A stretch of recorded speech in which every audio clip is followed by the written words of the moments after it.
Olá pessoal, então continuando essa preparação da metafísica, eu não vou ainda ir direto ao assunto como a humanidade deveria se organizar para adentrar a esse território oculto. Antes tem uma preparaçãozinha, né? E eu parei no vídeo anterior dizendo que existe uma proteção, parece, para que a gente acesse esse território, vamos chamar assim. E eu dei dois exemplos de espécies assim, de ciências. Uma é uma ciência mesmo, a psicanálise, né? A outra é uma espécie de ciência, que é o espiritismo, que começou com Allan Kardec com a proposta de ser científica. Em que sentido científica? Empírica, uma coisa baseada em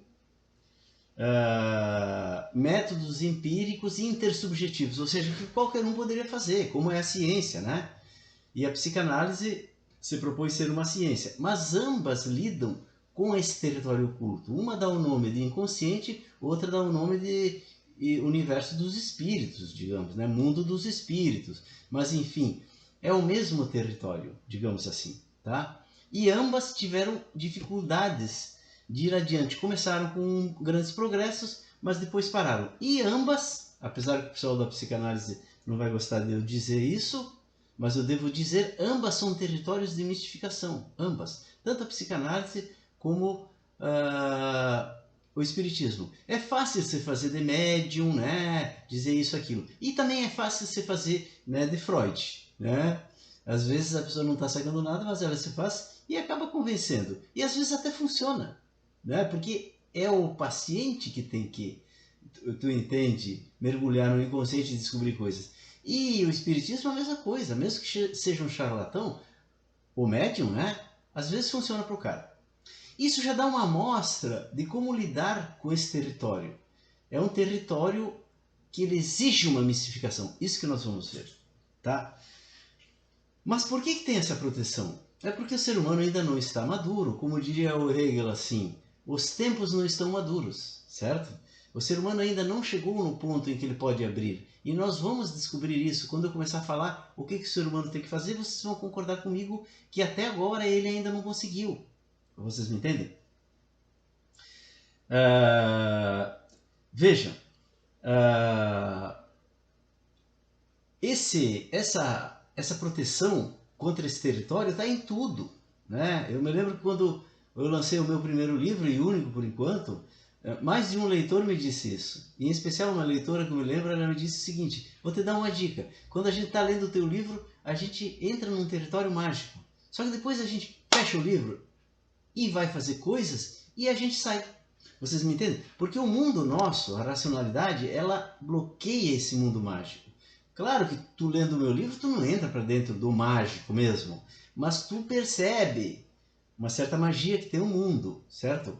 Porque entrar mesmo para dentro do mágico seria perceber as coisas desse mundo que estão bloqueadas, certo? E um outro leitor que conhece muita filosofia, ele tem ou tinha um blog dos mais importantes do Brasil sobre filosofia, eu prefiro não dizer os nomes, né? Ele me disse: João, é assim, é bem como tu fala no livro. O mundo se protege contra uma alternativa, que seria esse outro mundo. Mas é tudo, não tem nada de moral nisso, nada de espantoso, é simplesmente uma proteção porque os tempos não estão maduros. Vocês se lembram que em algum vídeo eu disse que o ser humano surgiu na África, certo? E na África negra, na África subsaariana, aí pelo Quênia, por aí. E para conquistar o mundo, ele teve que vencer uma primeira casca do ovo, que é o que? O deserto do Saara. Quando ele conseguiu vencer o deserto do Saara, ele se espalhou pelo mundo. Né? E aí fez aquelas populações do norte da África, que depois saíram ali pelo Oriente Médio, formaram os povos asiáticos, os povos indo-europeus, talvez saindo aqui pelo Estreito de Gibraltar, também aqui na Espanha, ou até atravessando aí o mar Mediterrâneo, Itália, etc. Né? Mas você sabe que isso aí foi uma sucessão, né? Primeiro foi um pessoal que foi adiante e deixou um pessoal pelo caminho. Depois veio uma segunda leva, encontrou aquele pessoal, só que nem sabia, né? Que aquele pessoal tinha vindo de lá também, enfim. Bom, mas o que eu quero dizer? Que todo movimento evolutivo que se processa na Terra, ele tem proteções dos elos, que são tipo cascas do ovo. A casca do ovo é isso. O pinto tem que estar pronto para romper. Então nós temos que estar prontos, a humanidade, para romper essa proteção que tem contra tu entrar dentro desse território. Por que eu estou dizendo isso, pessoal? Porque nós vamos enfrentar isso agora. Quando eu começar a falar o que tem que fazer, muitas coisas que eu vou falar, vocês vão ser tentados a pensar assim, ih, mas isso aí não pode.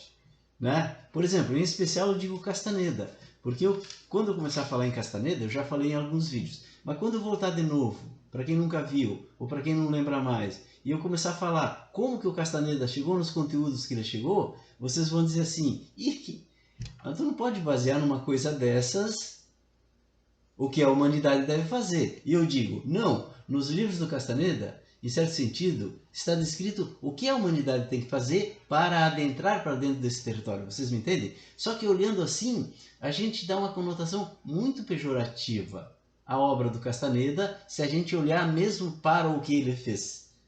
Como que ele chegou nesses conteúdos, certo? E em vários momentos da minha exposição, a tendência é dizer assim, não, mas veja, acho que é meio... né? Não pode. A gente sempre pensa em umas coisas grandiosas, né? Porque a gente julga, tem um status do mundo, entende, pessoal? E a gente só consegue. Por que Jesus dizia assim? O reino do Pai é dos pequeninos, né? Dos pequeninos é o reino dos céus. Também tinha esse sentido. Se a gente quer entender isso, se a gente quer entrar para dentro disso, a gente tem que ser pequenino. Ou seja, a gente tem que abandonar o ego, abandonar o status, abandonar o prestígio. Só assim que a gente tem a leveza de olhar e poder, como as crianças, voltar de novo a perceber ou a compreender isso. Voltar para o paraíso, voltar para o jardim do Éden, abrir mão do julgamento da razão, abrir mão do status, abrir mão da hierarquia, né? Nós vamos enfrentar esses inimigos quando eu começar a falar do que a humanidade deve fazer para adentrar nesse caminho, nesse território que está oculto. Que eu vou começar no próximo vídeo. Eu vou começar a dizer, a humanidade tem que fazer isso, tem que fazer isso, tem que fazer isso, tem que fazer isso. Depois a explicação do porquê cada coisa, a gente pode fazer mais adiante.